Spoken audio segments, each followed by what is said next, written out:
Start. আজকে পড়া science সিম্পলস of peptic ulcer.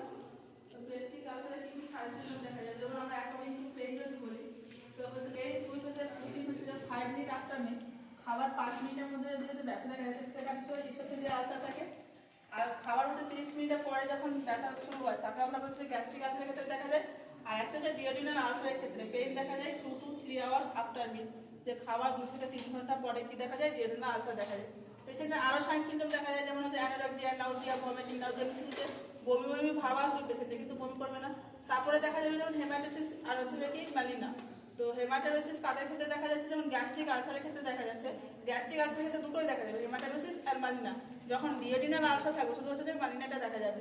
তারপরে পেশেন্টের ক্ষেত্রে কি হবে, যে ডাইজেশন ঠিক মতো হবে না, ইনডাইজেশন হবে পেশেন্টের ক্ষেত্রে।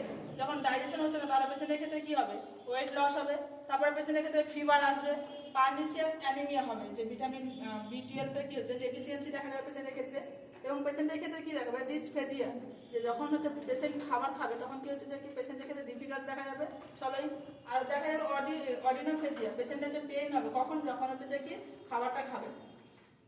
এবং হচ্ছে ডায়াগনোসিস টেস্ট আমরা কি কি দেখতে পাবো পেশেন্টের ক্ষেত্রে, সিবিসি কাউন্ট করলে আমরা সেখানে WBC এর পরিমাণ বেশি পাবো, বা ইউএসজি করতে হবে, এন্ডোস্কোপি উইথ কনফার্মেটিভ টেস্ট যেটা বলছি ইউএসজি এন্ডোস্কোপি। দেন হচ্ছে ইউরিয়া ব্রেথ টেস্ট, আমরা মোস্ট কমনলি জানি যে 80% কিন্তু পেপটিক আলসার হয় এইচ পাইলোরি হচ্ছে যে কি যে ব্যাকটেরিয়ার জন্য। সেখানে হচ্ছে কি করবো আমরা, সেটা আইডেন্টিফাই করার জন্য টেস্ট করা হয়, সেটা হচ্ছে যে কি ইউরিয়া ব্রেথ টেস্ট, এটা হচ্ছে একটা স্ক্রিন টেস্ট। দেন হচ্ছে ট্রিটমেন্ট অফ পেপটিক আলসার। তো আমরা কিভাবে ট্রিটমেন্ট করবো, কোনো পেশেন্টের আলসার হয়েছে তাহলে পেশেন্টকে আমরা ফার্স্ট কি করবো, আমরা হেলথ এডুকেশন দেবো অ্যান্ড ডায়েট। দেন হচ্ছে আমরা মেডিকেল ম্যানেজমেন্ট করবো, আর হচ্ছে আমরা সার্জারি দিই। তো ফার্স্ট হচ্ছে হেলথ এডুকেশন, আমরা কি করবো পেশেন্টকে অ্যাভয়েড করতে বলবো যে গ্যাস্ট্রিক ইরিটেন্ট পদার্থ, যেমন হচ্ছে যে কি টি, কফি, স্পাইসি ফুড, এই সমস্ত খাবার কি করবো পেশেন্টকে অ্যাভয়েড করতে বলবো। দেন হচ্ছে আমরা কি যেখানে আলসার রয়েছে তাহলে সেটা কি করবো, আমরা হিল করতে হবে সেই উন্ডটাকে। তাহলে এই উন্ড হিলিং এর জন্য আমরা কি করবো, প্রোটিনের পরিমাণটা ইনক্রিজ করবো, ভিটামিন সি এর পরিমাণটা ইনক্রিজ করতে হবে, এবং ভিটামিন B12 এর যে ডেফিসিয়েন্সি থাকে সেই ভিটামিন B12 আমরা কি করবো বেশি পরিমাণে দেবো। পেশেন্টকে আর অ্যাডভাইস করবো আমরা যে কার্বোহাইড্রেট আর লিকুইডের পরিমাণটা বাড়াতে হবে, ফ্যাট জাতীয় খাবার কি করতে হবে, কমাতে হবে। তো এই সমস্ত আমরা কি করবো, হেলথ এডুকেশন দেবো। দেন হচ্ছে যে মেডিকেশন অফ পেপটিক আলসার, আমরা পেপটিক আলসারের ক্ষেত্রে কি মেডিসিন দেবো।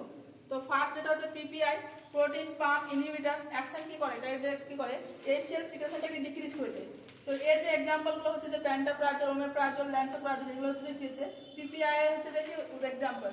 তো আমরা যখন এই সমস্ত গ্রুপের মেডিসিন দেবো তখন আমরা কখন দেবো, বেস্ট টাইম যেটা হচ্ছে যে 30 মিনিটস বিফোর মিল, যে খাবার 30 মিনিট আগে আমরা দেবো। আর যদি ওডি কোনো হচ্ছে যে ফলো আপে থাকে এবং ওডি যদি অ্যাডভাইস থাকে সেখানে আমরা আর্লি মর্নিং আমরা পেশেন্টকে দেবো। এটা কোন গ্রুপে দিচ্ছি, PPI গ্রুপে। দেন হচ্ছে H2 ব্লকার, এখানেও কি করে যে HCl সিক্রেশনটা কি করে ডিক্রিজ করে। এই সমস্ত মেডিসিনের নামগুলো যেমন হচ্ছে ড্যানিটিডিন, সেমিটিডিন, ফ্যামোটিডিন। যেখানে সেমিটিডিন মেডিসিনটা আছে এখানে মোস্ট কমন সাইড এফেক্ট দেখা যায় পেশেন্টের ক্ষেত্রে, যে কনফিউশন হয়, তারপরে আদার সাইন সিম্পটম দেখা যায়, যেমন হচ্ছে হাইপোটেনশন, অ্যারিথমিয়া, এই সমস্ত হচ্ছে সাইড এফেক্ট হয় দেখা যায়। দেন হচ্ছে H2 ব্লকারের বেস্ট টাইম আমরা কখন বলবো, first bite of meal first priority দেবো। যদি সেকেন্ড না হয় সেকেন্ড প্রায়োরিটি কি দেবো, 30 মিনিট বিফোর মিল সেকেন্ড প্রায়োরিটি দেবো। আর যদি পেশেন্টের ফলো আপে থাকে, ওডি যদি অ্যাডভাইস থাকে, তাহলে আমরা সবসময় কি করবো, অলওয়েজ গিভেন HS টাইম, মানে হচ্ছে অ্যাট বেড টাইমে আমরা কি করবো এই মেডিসিনটা এই সমস্ত গ্রুপের মেডিসিনগুলোকে দেবো। তো এটা গেল হচ্ছে H2 ব্লকার্স গ্রুপ। দেন হচ্ছে অ্যান্টাসিড। তো অ্যান্টাসিড কি করে, এখানে যে ACL সিক্রেশন যে pH থাকে সেটা কি করে নিউট্রালাইজ করে দেয়। তো এটা আমরা কখন দেবো, অবশ্যই খাবার পরে দেবো। এখানে এক্সাম্পল দিয়েছি যেমন হচ্ছে অ্যালুমিনিয়াম হাইড্রোক্সাইড।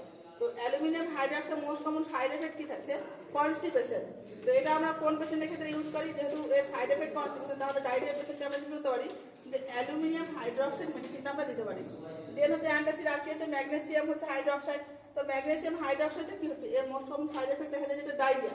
এবার দেখা গেলো পেশেন্টের ক্ষেত্রে কি হচ্ছে, যে ডায়রিয়া রয়েছে, তাহলে আমরা তখন কি করছি, সাইড এফেক্ট কি হচ্ছে যে ডায়রিয়া হচ্ছে, তাহলে আমরা যখন পেশেন্টের ক্ষেত্রে কনস্টিপেশন হচ্ছে তখন আমরা কি করবো, এই মেডিসিনটা দিতে পারবো, ম্যাগনেসিয়াম হাইড্রোক্সাইড। আছে।